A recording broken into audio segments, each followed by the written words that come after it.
Tetapi apa yang dahulu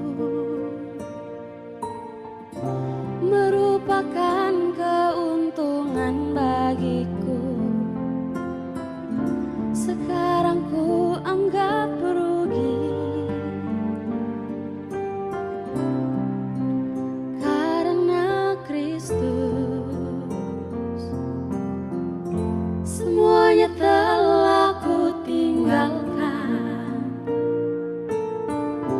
hanya untuk mengikuti Yesusku.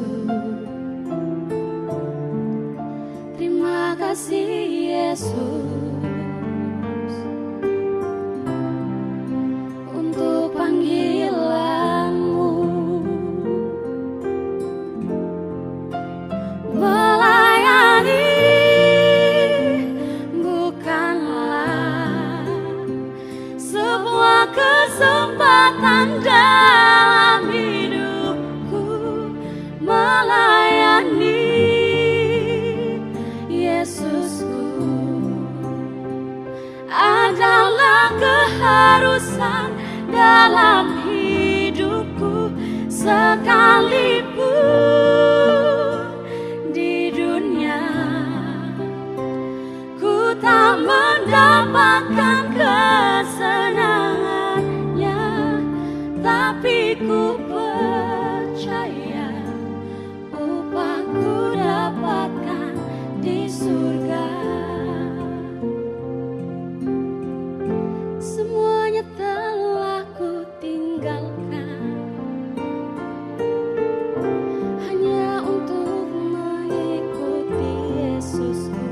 Yesusku, terima kasih Yesus, terima kasih Yesus untuk panggilanmu. Melayani bukanlah sebuah kesempatan dalam hidupku. Melayani Yesusku adalah keharusan dalam hidupku.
Jemaat Gereja Kristen Jakarta. Gereja memberikan layanan ibadah online bagi jemaat. Lalu apa saja ya yang harus dipersiapkan? Pilihlah jam ibadahmu dan ikuti tepat waktu. Jangan sampai terlambat ya. Berpakaian rapi dan sopan, seperti kondisi jemaat akan pergi ke gereja. Siapkan Alkitab dan alat tulismu ya. Duduklah dengan posisi yang baik agar tetap fokus. Hindari untuk berbaring ataupun sambil melakukan kegiatan lain di rumah. Berdoalah secara pribadi untuk mempersiapkan hati kita mengikuti ibadah ya. Berpartisipasilah aktif dalam beribadah, seperti ajakan untuk berdiri atau duduk, menyanyikan pujian, dan mendengarkan firman Tuhan dengan tetap fokus. Persembahan dapat jemaat berikan melalui transfer ke rekening gereja lokal masing-masing ya. Ikutilah ibadah online sampai selesai. Mohon bimbingan orang tua untuk dapat mengajak anak merenungkan firman melalui ibadah online sekolah minggu.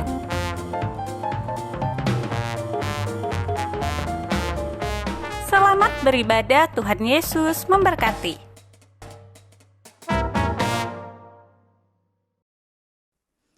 Shalom jemaat Tuhan, kita bersyukur untuk segala kebaikan yang Tuhan berikan kepada kita. Kita diperkenan untuk meresponi panggilan Allah untuk beribadah bersama-sama. Walaupun masih dalam situasi tatap layar, kita bersyukur bahwa anugerah Tuhan tetap sama untuk kita semua dalam setiap keadaan dan di setiap waktu. Mari jemaat Tuhan, saya mengundang kita berdiri, kita mempersiapkan hati kita untuk beribadah kepada Tuhan dengan mengambil waktu teduh.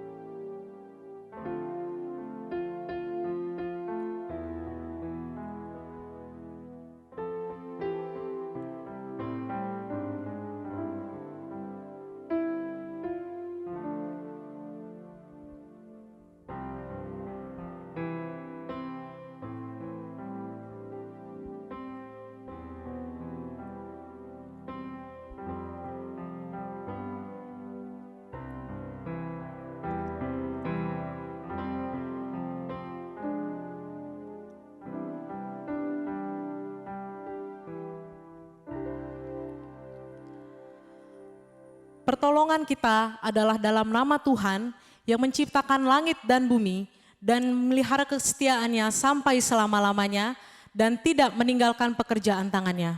Ibadah ini dimulai di dalam nama Bapa dan Anak dan Roh Kudus. Amin. Hatiku siap ya Allah, aku mau menyanyi, aku mau bermazmur. Bangunlah hai jiwaku. Dengan tetap berdiri, kita mau beri pengagungan kepada Allah kita dengan menyanyikan Rajakanlah Yesus.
Jemaat Tuhan, mari kita dengan kerendahan hati kita mengakui dosa-dosa kita di hadapan Tuhan, agar kita dilayakan untuk menghadap Tuhan dalam tempatnya yang kudus. Kita mengambil waktu sejenak untuk bersatu teduh pada Tuhan.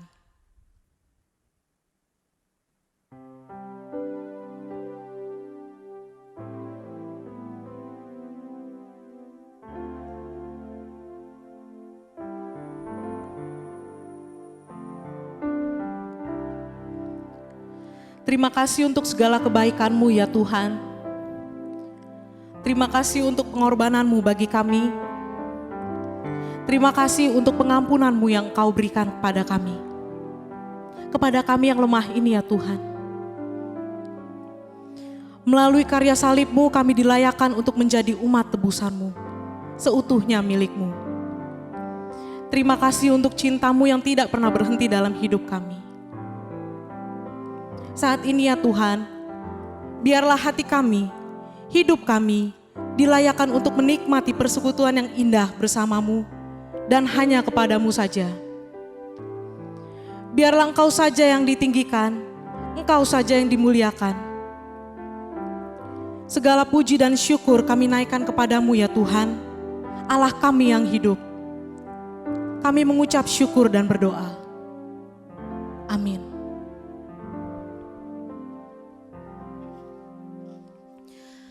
Bersama dengan gereja di sepanjang zaman, mari kita mengikrarkan pengakuan iman rasuli kita dalam segala abad dan sepanjang zaman yang berbunyi demikian. Aku percaya kepada Allah, Bapa yang Maha Kuasa, Khalik langit dan bumi, dan kepada Yesus Kristus anaknya yang tunggal Tuhan kita, yang dikandung daripada Roh Kudus, lahir dari anak darah Maria, yang menderita sengsara di bawah pemerintahan Pontius Pilatus, disalibkan, mati dan dikuburkan, turun ke dalam kerajaan maut. Pada hari yang ketiga, bangkit pula dari antara orang mati, naik ke sorga, duduk di sebelah kanan Allah, Bapa yang Maha Kuasa, dan dari sana ia akan datang untuk menghakimi orang yang hidup dan yang mati. Aku percaya kepada Roh Kudus, gereja yang kudus dan am, persekutuan orang kudus, pengampunan dosa, kebangkitan tubuh, dan hidup yang kekal. Amin.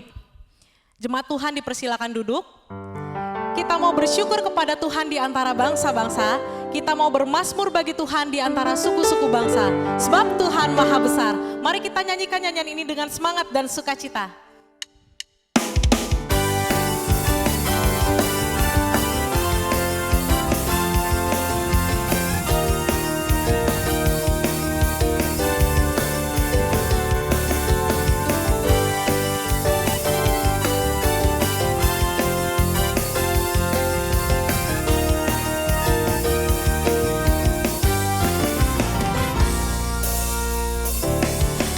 Tuhan Maha Besar.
kita akan membaca Alkitab yang terambil dari Kisah Para Rasul 8 ayat 4 sampai 6. Kita akan membaca bersama-sama, kita mulai dari ayatnya yang keempat. Mereka yang tersebar itu menjelajah seluruh negeri itu sambil memberitakan Injil. Dan Filipus pergi ke suatu kota di Samaria dan memberitakan Mesias kepada orang-orang di situ. Ketika orang banyak itu mendengar pemberitaan Filipus dan melihat tanda-tanda yang diadakannya, mereka semua dengan bulat hati menerima apa yang diberitakannya itu. Amin. Firman Tuhan pada minggu ini akan diberitakan oleh Guru Injil Frans Pasaribu. Kita akan mempersiapkan diri kita untuk dibentuk melalui kebenaran firman Tuhan dengan mengangkat satu nyanyian Hidup Bagi Kristus.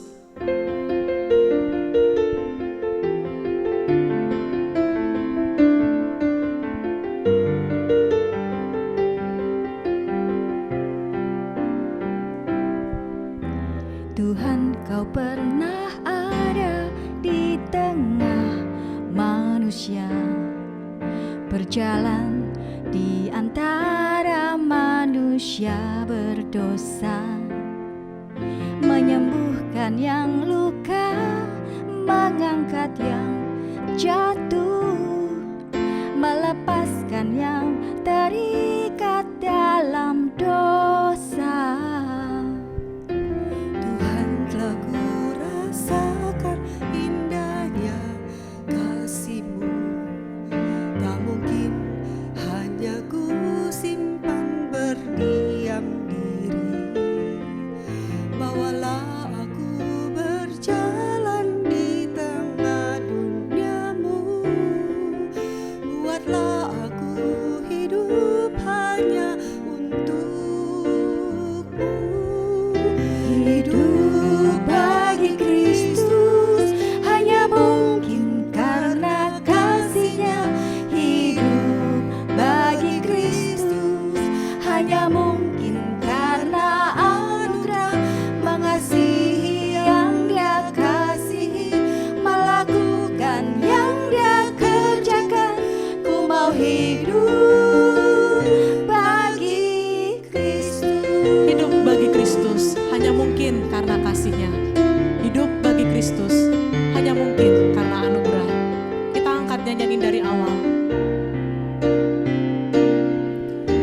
Tuhan, Kau pernah ada di tengah manusia, berjalan di antara manusia berdosa, menyembuhkan yang luka, mengangkat yang jatuh, melepaskan yang terikat dalam dosa. Tuhan, telah ku rasakan indahnya kasih-Mu. Tak mungkin hanya ku simpan berdiam diri. Bawalah aku berjalan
Mari kita satu di dalam doa.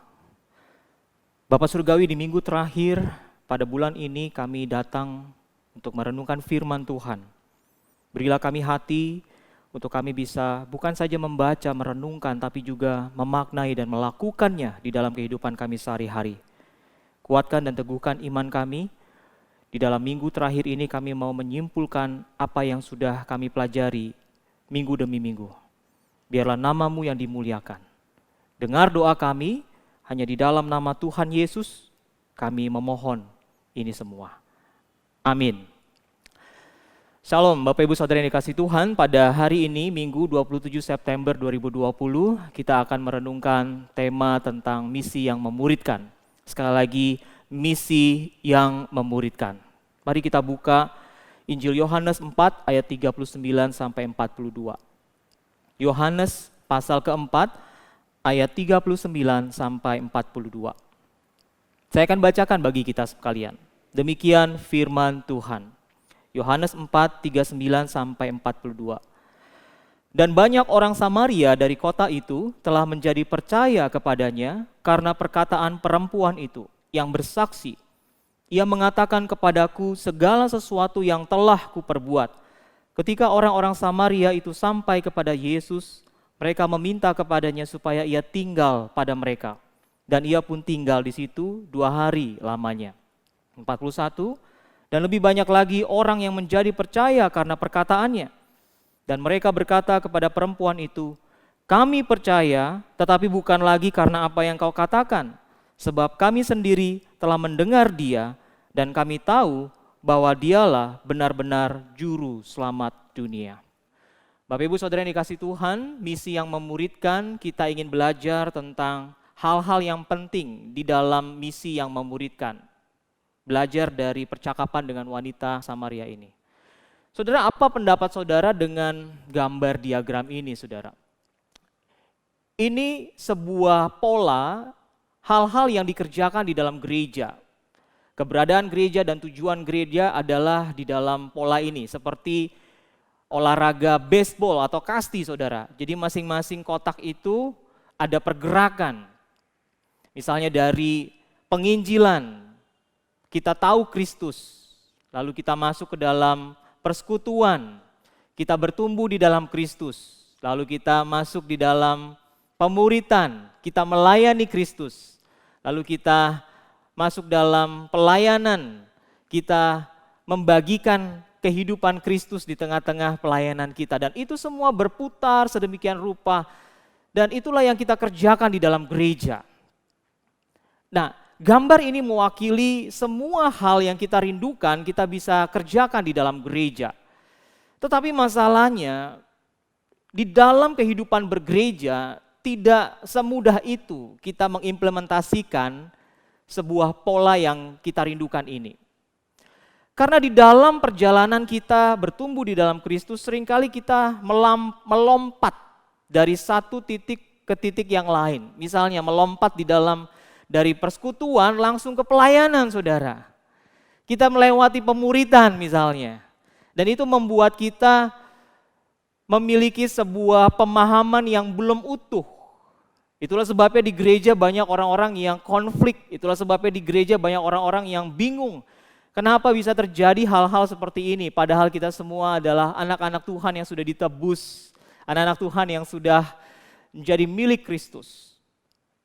Nah, itu sebabnya saudara-saudara di dalam istilahnya adalah kebangunan yang besar di dalam 5-10 tahun terakhir ini, saudara. Semua buku-buku yang menjadi trending topik adalah buku-buku yang bicara tentang pemuritan. Apakah itu artinya misi tidak lagi dibicarakan, saudara? Buku-buku ini sangat laris sekarang ini, saudara. Menjadi sekali lagi trending topik di tengah-tengah semua gereja yang merindukan untuk memulai gerakan pemuritan. Lalu ada tokoh-tokoh ini, saudara. Ada David Platt, ada Francis Xavier, ada Francis Chan, ada Edmund Chan. Saudara, tokoh-tokoh ini menjadi penggerak ketika gereja ingin memuridkan dan kita ingin memulai sebuah kerinduan kita untuk menjadi murid Kristus dan memuridkan orang lain. Nah, buku-buku itu saudara dan tokoh-tokoh itu menekankan sebuah prinsip bagaimana kita bertumbuh menjadi orang yang dewasa, yang melibatkan beberapa tahap-tahap kehidupan, yang melibatkan sebuah hubungan-hubungan, yang melibatkan pengalaman-pengalaman, sehingga kita semua menjadi dewasa.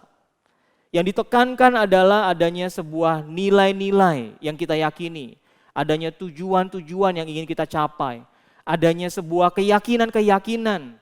Sehingga di dalam prakteknya, di dalam praktisnya, kita semua mengalami itu dan menjadi murid Tuhan Yesus. Dan ketika kita semua sudah mengalami itu, barulah kita bisa mengerti apa artinya misi yang memuridkan, saudara. Karena dua kata ini, misi, pemuritan, itu bukan bertabrakan, tetapi menjadi sebuah kata yang menyatu. Misi adalah sebuah kata yang berpadanan dengan pemuritan. Dan tidak bisa dipisahkan sekali lagi. Dan orang-orang yang merindukan untuk melakukan hal ini, maka mereka akan tahu bagaimana tahap-tahap pertumbuhan rohani yang melibatkan hal-hal seperti ini. Dan ini juga yang terjadi ketika Yesus bertemu dengan perempuan Samaria. Di awal-awal ayat ini, saudara, Yesus sebenarnya pergi dari sebuah kota dari Yudea menuju ke Galilea. Karena waktu itu di awal-awal ayat ini kita lihat bahwa ada orang-orang Farisi yang mendesak dia. Karena banyak orang yang dibaptis dan murid-murid Tuhan Yesus membaptis lebih banyak daripada orang-orang Farisi. Pada akhirnya Yesus berkata, mari kita pergi dari Yudea ke Galilea. Dan dia harus, di situ dikatakan dia harus bertemu atau melewati kota Samaria, saudara. Dan ini adalah sebuah perjumpaan percakapan di siang hari, bagaimana Yesus akhirnya mengubah seorang perempuan atau wanita Samaria ini yang memiliki 4 hal yang perlu didobrak di dalam kehidupannya. Yang pertama adalah status sosialnya. Kita tahu bahwa di dalam status sosial wanita Samaria ini orang yang berbeda dengan orang Yahudi. Mereka punya pandangan yang berbeda, budaya yang berbeda dengan orang Yahudi. Ketika orang Yahudi datang meminta air, itu sesuatu hal yang sangat-sangat tidak lazim pada waktu itu. Bertemu dengan orang Samaria, apalagi seorang wanita, itu sesuatu yang tidak lazim, saudara. Tetapi Yesus bertemu dengan wanita Samaria ini. Dan Yesus memberikan sebuah percakapan di siang hari itu yang mengubah rintangan-rintangan yang dia hadapi. Rintangan yang pertama adalah budaya. Rintangan yang kedua adalah kehausan dia. Pemahaman dia tentang yang selama ini dia tahu itu didobrak oleh Kristus. Rintangan yang ketiga adalah bagaimana dia menjadi seseorang yang akhirnya perlu diubahkan oleh air hidup itu di dalam percakapan oleh Tuhan Yesus. Sehingga perempuan Samaria ini sekali lagi memiliki pengalaman yang baru, saudara. Dia bertumbuh mengenal Tuhan melalui Kristus. Di dalam tahap kehidupannya, relasinya, pengalaman-pengalamannya. Sehingga dia mengalami sebuah transformasi. Nilai-nilainya berubah, tujuan hidupnya berubah, keyakinannya berubah. Sampai pada akhirnya dia pergi ke kampungnya, ke kota Samaria itu. Dan semua orang pada akhirnya bisa mendengarkan langsung. Bahkan ketika Yesus pun menginap di situ 2 hari lamanya, banyak orang percaya kepada Kristus. Nah, itulah saudara sebabnya tantangan masa kini adalah sebuah yang namanya cultural intelligence, saudara. Izinkan saya menjelaskan hal ini. Cultural intelligence ini sangat-sangat penting untuk kita ketahui, untuk kita merubah cara pandang kita. Ada 3 lapisan, ada 3 layer di situ. Lingkaran yang paling luar adalah way of living atau cara kita hidup. Lingkaran yang di tengah, yang kedua maksud saya adalah way of behaving, cara kita bertingkah laku. Dan lingkaran yang paling dalam adalah way of thinking, cara kita berpikir. Nah, seringkali ketika kita bermisi, yang kita gempur adalah way of living, saudara. Yang kita gempur adalah way of behaving. Seharusnya di dalam misi ketika kita mau memenangkan orang bagi Kristus, ketika Kristus melakukan percakapan dengan perempuan Samaria ini, dia menghantam way of thinking-nya. Dia menggempur lingkaran yang paling tengahnya, saudara. Karena kalau kita hanya menggempur lingkaran paling luar di permukaan, percayalah saudara, tidak akan ada perubahan. Karena kita hanya menyentuh permukaan saja. Nah, apa itu way of living? Contoh-contohnya. Apa itu way of behaving? Apa itu way of thinking? Dan itu yang perempuan Samaria ini ungkapkan kepada Kristus di dalam percakapan di sumur itu, saudara.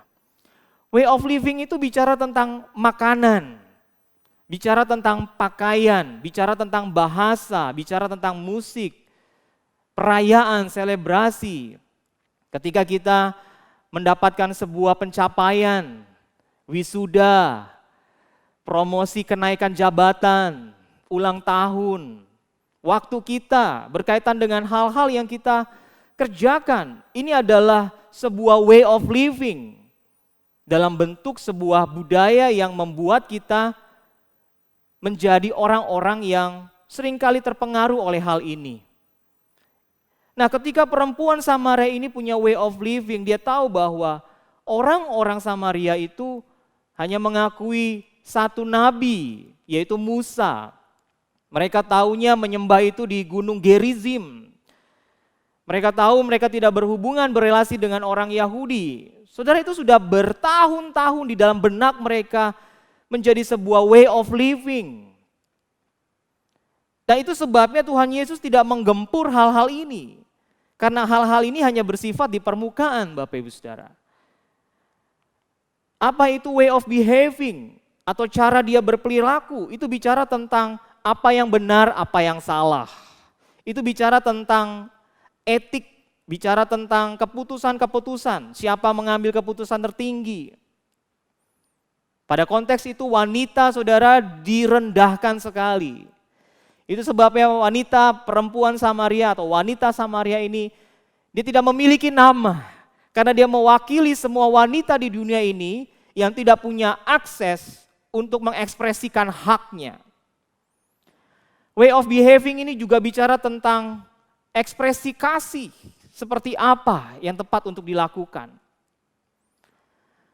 Bagi wanita ini dia heran, mengapa ada seorang Yahudi yang mau berbicara kepadanya, bahkan minta minum kepadanya.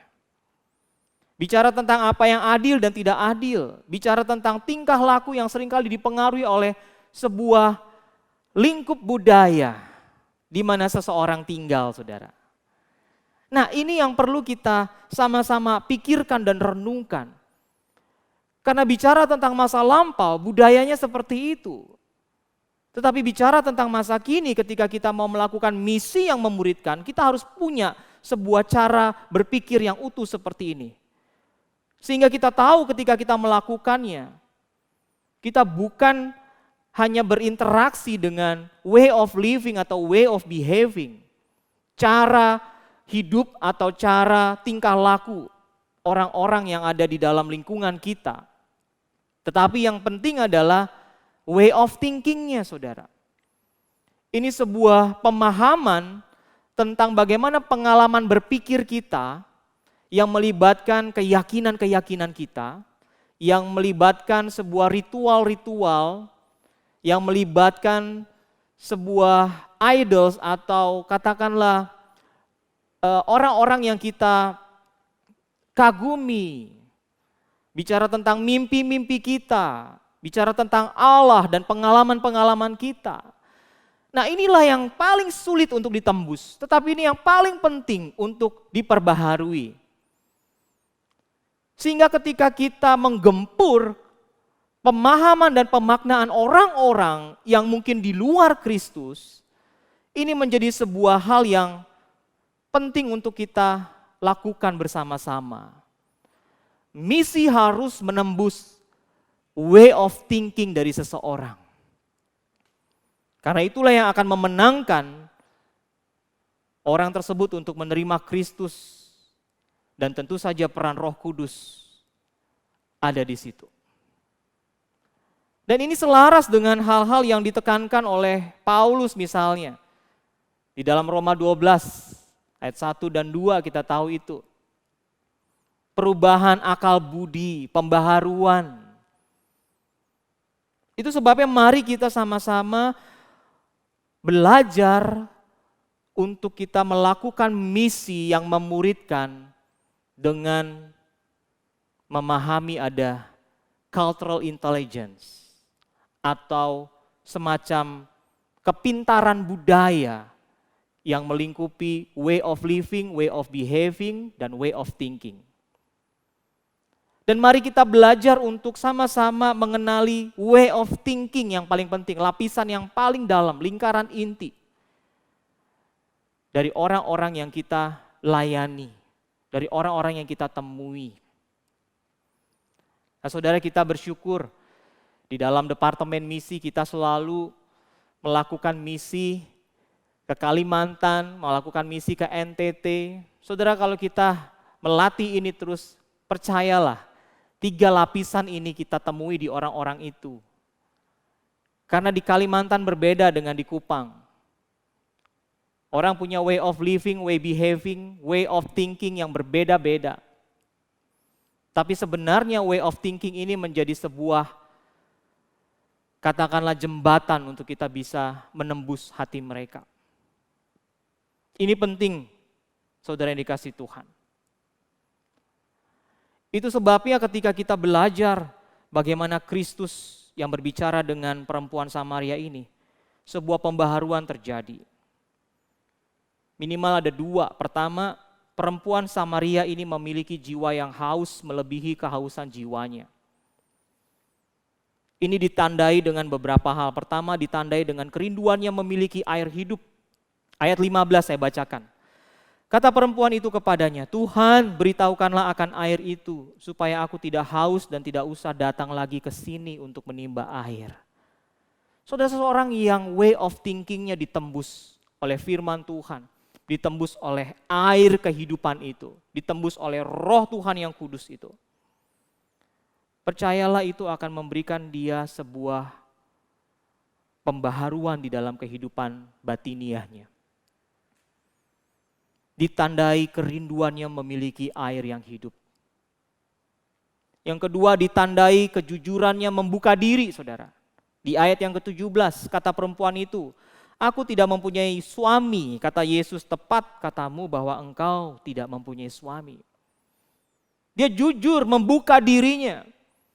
Di tengah-tengah masyarakat, sosial pada waktu itu memberikan label kepada dia.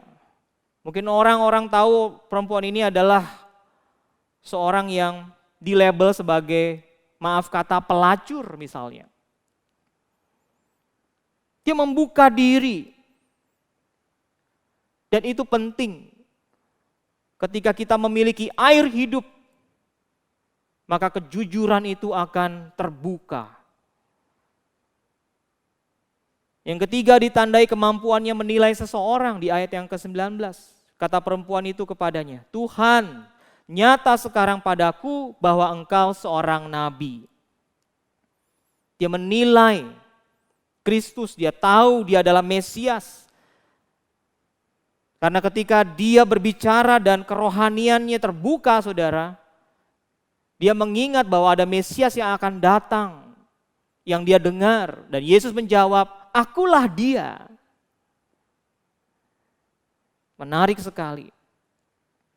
Yang keempat, ditandai dengan pengetahuannya akan hal-hal rohani. Ayat 25 dikatakan, jawab perempuan itu kepadanya, aku tahu bahwa Mesias akan datang yang disebut juga Kristus. Apabila ia datang, ia akan memberitakan segala sesuatu kepada kami. Sekali lagi, ini terbuka. Hal-hal rohani, pengetahuannya akan mungkin kitab Taurat, mungkin perjanjian lama pada waktu itu dibukakan. Orang yang memiliki jiwa lapar dan haus akan dipuaskan oleh air yang hidup ini. Sekali lagi, lapisan yang paling terdalam, way of thinking dari perempuan Samaria ini atau wanita Samaria ini, itu disentuh oleh Kristus dan akhirnya dia mengalami transformasi. ia memiliki jiwa yang haus melebihi kehausan jasmaninya. Yang kedua, ia memiliki kerinduan yang menyala-nyala. Sekali lagi, kerinduan yang menyala-nyala untuk memberikan apa yang ia terima dari Yesus. Ayat 28 sampai 29 yang kita baca, saudara, maka perempuan itu meninggalkan tempatnya di situ lalu pergi ke kota dan berkata kepada orang-orang yang di situ, dia katakan, "Mari kita lihat. Di sana ada orang yang mengatakan kepadaku segala sesuatu yang kuperbuat." Mungkinkah dia Kristus itu? Dia punya kerinduan yang menyala-nyala, saudara. Ia segera pergi memberitakan apa yang ia terima dari Yesus. Berikutnya ia menceritakan yang ia alami, bukan yang dialami orang lain, tapi yang ia alami. Di sana ada orang yang mengatakan kepadaku segala sesuatu yang kuperbuat. Mungkinkah dia Kristus? Dia menceritakan, saudara. Hasilnya hampir seluruh kota Samaria percaya kepada Yesus. Ayat 39. Dan banyak orang Samaria dari kota itu telah menjadi percaya kepadanya karena perkataan perempuan itu yang bersaksi, ia mengatakan kepadaku segala sesuatu yang kuperbuat. Saudara, ia seorang penginjil pertama dari Samaria yang sekali lagi way of thinkingnya dimenangkan oleh Kristus. Nah, kembali kepada kita saat ini. Ketika saudara dan saya bergumul, bagaimana kita bisa melakukan misi yang memuridkan di tengah-tengah konteks gereja seperti gambar diagram tadi, saudara. Mari kita datang dengan sebuah hati yang baru bahwa Allah ingin memperbaharui kita bukan hanya di level permukaan, way of living, way of behaving, tapi way of thinking yang paling penting. Bukalah akal budi kita, pemahaman kita selama ini yang mungkin sudah terbentuk dengan air hidup itu. Firman Tuhan, Roh-Nya yang kudus. Saya percaya saudara dan saya akan mengalami pembaharuan demi pembaharuan. Misi yang memuridkan, memberikan kita kekuatan untuk kita bisa melihat bagaimana Kristus memiliki divine appointment kepada wanita Samaria ini. Dan dia mendobrak segala penghalang-penghalang dan tantangan yang dihadapi sampai dia memperbaharui hati dan pikiran wanita Samaria ini. Saudara, ada banyak orang-orang yang mewakili wanita Samaria ini di sekeliling kita, di gereja lokal kita masing-masing, yang tertindas, yang sudah tidak kuat menghadapi tekanan hidup ini, yang mungkin stres ketika menghadapi krisis pandemi ini. Ini sebuah kesempatan bagi kita untuk datang memohon kiranya Tuhan memakai kita untuk dipakai. Memenangkan pikiran dan hati orang-orang yang susah, gelisah, dan penuh dengan kekhawatiran. Oleh sebab itu Bapak Ibu Saudara yang dikasihi Tuhan, saya ajak kita semua untuk sama-sama melihat misi yang memuridkan dengan sebuah gambaran yang utuh mengenai gereja, hal-hal yang kita lakukan di dalamnya. Ketika kita mau menginjili, bertumbuh di dalam persekutuan kita, memuridkan orang lain dan memuridkan diri kita sendiri, melayani Tuhan, dan bahkan memenangkan orang-orang kepada Kristus. Mari kita melakukannya dengan sebuah pemahaman dan pemaknaan yang baru, bahwa itu semua harus bersama dengan Kristus. Bukan cara kita lagi, bukan kepandaian dan kepintaran kita, tetapi bagaimana Kristus yang mengarahkan kita, yang melihat way of thinking ini. Dengan begitu banyak hal yang kita perlu bongkar dalam diri kita. Mari saudara, kita datang dengan hati seperti itu. Sehingga ketika kita melakukan misi yang memuridkan, kita melakukannya bersama-sama sebagai sebuah journey perjalanan hidup kita bersama orang-orang yang kita kasihi, bersama dengan orang-orang yang juga kita rindukan untuk dimenangkan bagi Kristus. Itulah misi yang memuridkan. Semua orang penting bagi Tuhan. Semua orang berharga di mata Tuhan. Baik dia statusnya rendah maupun status yang tinggi. Di mata Tuhan dia berharga. Itu sebabnya kita mau menutup bulan misi ini dengan sebuah tekad bersama untuk melakukan misi yang memuridkan di dalam relasi kita dengan Tuhan. Maukah saudara bersama-sama memikirkan dan mengumpulkan hal ini? Kiranya Tuhan memberkati kita. Amin. Kita tundukkan kepala, kita berdoa. Bapa, kami belajar dari wanita Samaria ini dan kami kaitkan dengan gereja-Mu. Tuhan, banyak orang-orang di dalam gereja yang sulit sekali bertumbuh dan bahkan mengalami turun naik di dalam pertumbuhan kerohaniannya. Seringkali kami latah untuk kami berkata membawa jiwa yang baru. Tetapi kami tidak memaknainya. Apakah kami sungguh-sungguh mendampingi jiwa yang baru itu di dalam mengenal-Mu, di dalam persekutuan kami, di dalam pemuritan kami, di dalam pelayanan kami. Bapa, ajarkan kami seperti Kristus yang bertemu dengan wanita Samaria di siang hari yang panas. Yang melalui percakapannya, Kristus membongkar cara berpikir dari wanita Samaria ini. Sehingga akhirnya wanita Samaria ini pun memiliki sebuah perubahan hidup. Dan bahkan dia membagikan kehidupannya yang baru di dalam Engkau. Kami yakin dan percaya gereja-Mu tetap terus Engkau pimpin, tetap terus Engkau dampingi di dalam perjalanan kami mengenal-Mu ya Tuhan. Kami rindu kami boleh seperti wanita Samaria ini. Terpujilah nama-Mu, dengar doa kami, hanya dalam nama Tuhan Yesus. Kami memohon ini semua. Amin.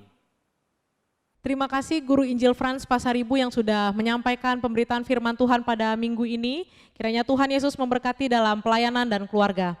Saat ini kita akan berdoa bersama-sama. Untuk pokok doa syafaat pada minggu ini ada 2.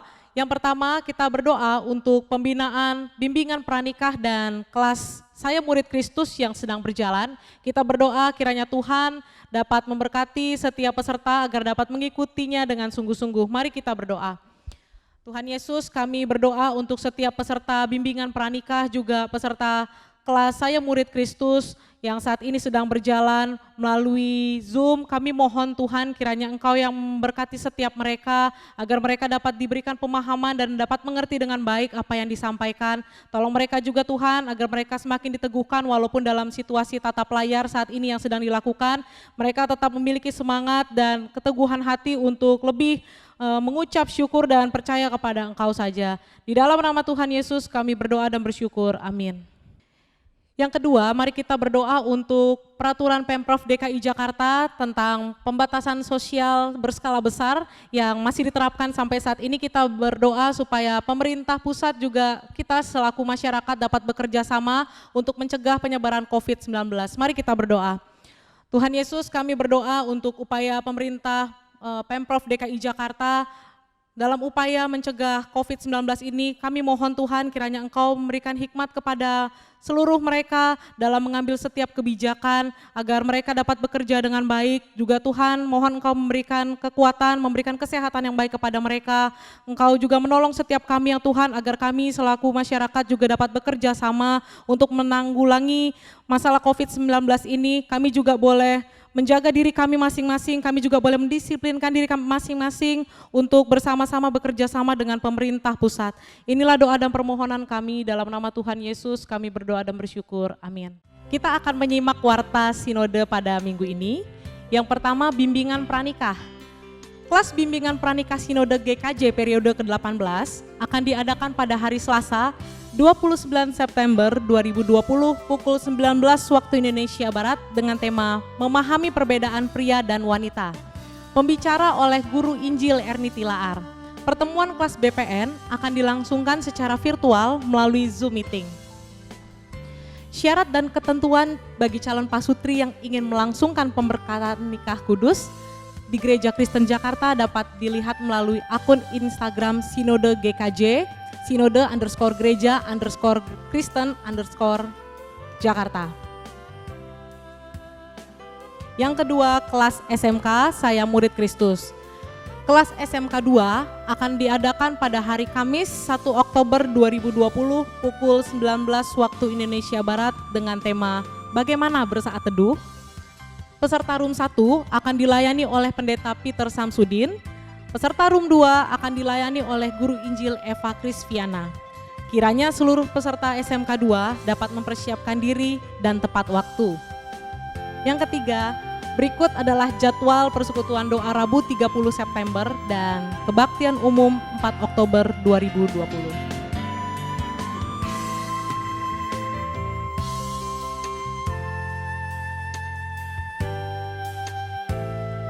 Shalom, Jemaat Gereja Kristen Jakarta, saya Pendeta Elisa Istianto, mewakili para gembala sidang Sinode Gereja Kristen Jakarta, hendak menyampaikan hal-hal mengenai persiapan dan pelaksanaan perjamuan kudus di rumah masing-masing yang akan berlangsung secara virtual.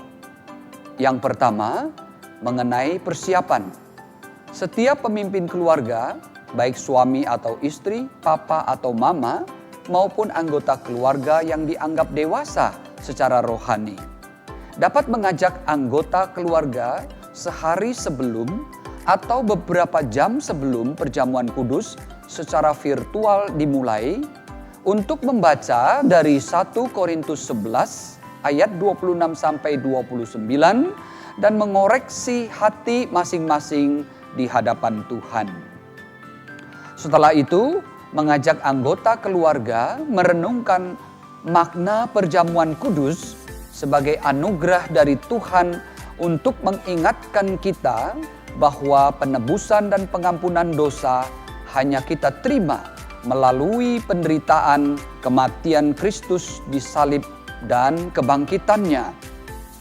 Bahwa penyertaan Tuhan atas hidup kita pada masa kini nyata terjadi melalui Roh Kudus yang memenuhi kita.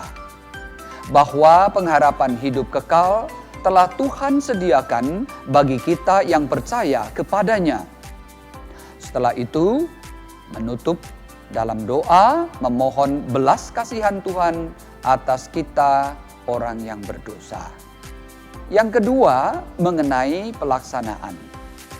Roti dan anggur perjamuan telah dipersiapkan di rumah Anda masing-masing dan dapat ditaruh di baki atau sejenisnya sebelum dibagikan kepada anggota keluarga.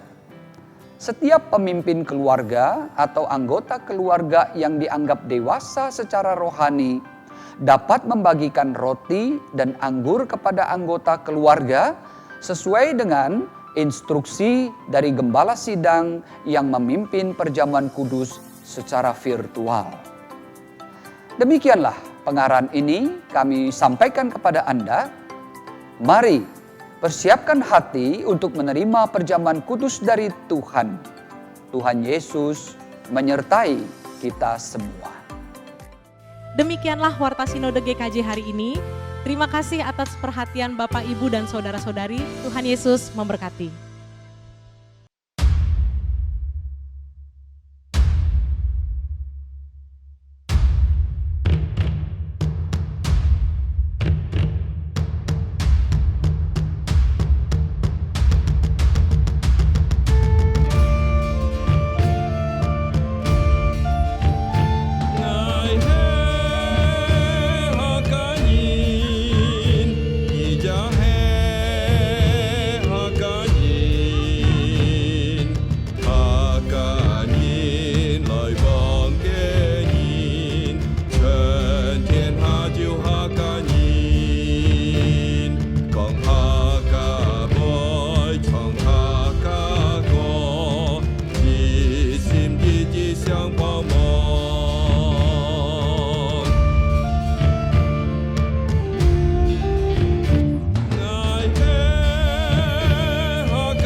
Sebagai ungkapan syukur kita akan memberikan persembahan. Persembahan dapat diberikan melalui rekening yang tertera di layar TV saudara.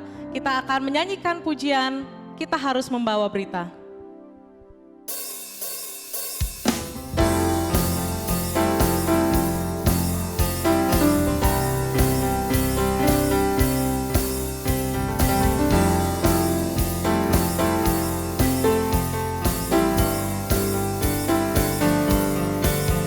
Kita harus membawa berita pada dunia dalam gelap tentang kebenaran dan kasih dan damai yang menetap,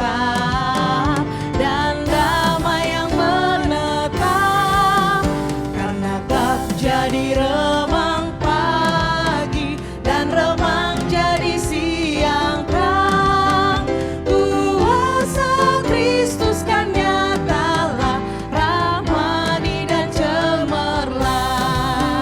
Kita harus menyanyikan Kita harus menyanyikan, kita melembutkan hati keras supaya senjata iblis remuk dan segera lepas,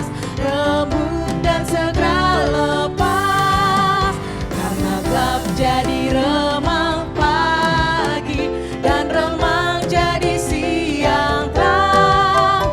Kuasa Kristus kan nyatalah, rahmani dan cemerlang. Musik. Kita harus membawa berita, Allah itu penuh kasih.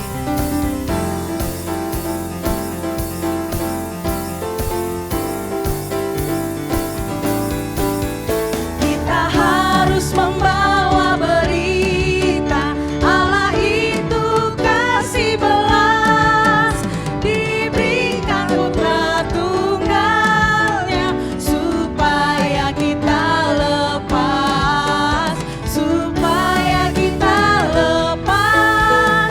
karena gelap jadi remang pagi dan remang jadi siang terang. Kuasa Kristus kan nyatalah, rahmani dan cemerlang. Karena gelap jadi remang pagi. Karena gelap jadi remang pagi dan remang jadi siang terang.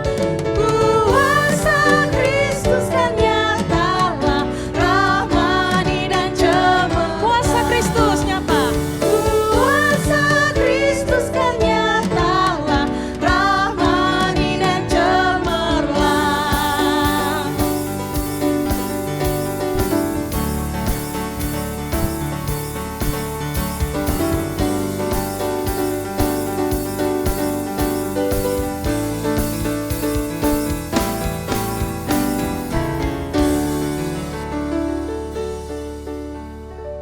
Mari kita berdoa.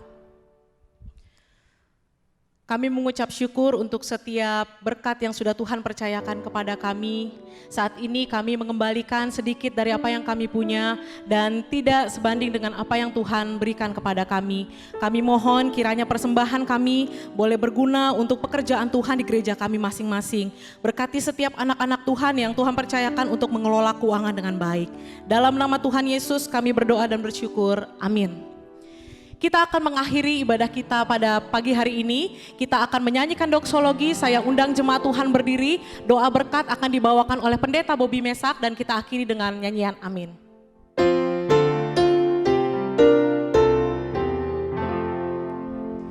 Puji Allah Bapa Putra, puji Allah Roh Kudus, ketiganya yang esa. Mohon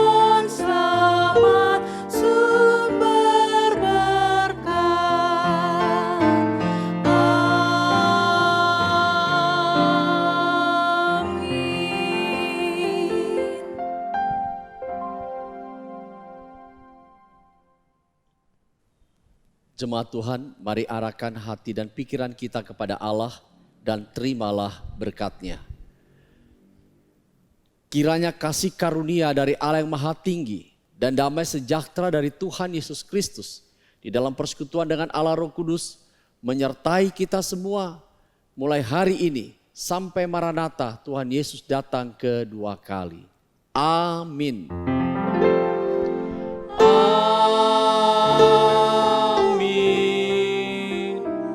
Amin. Amin.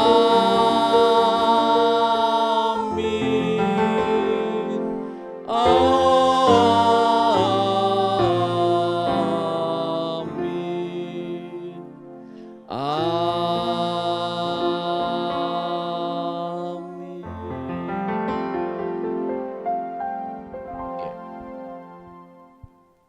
Silakan duduk saat teduh. Ibadah selesai, Tuhan Yesus memberkati kita semua.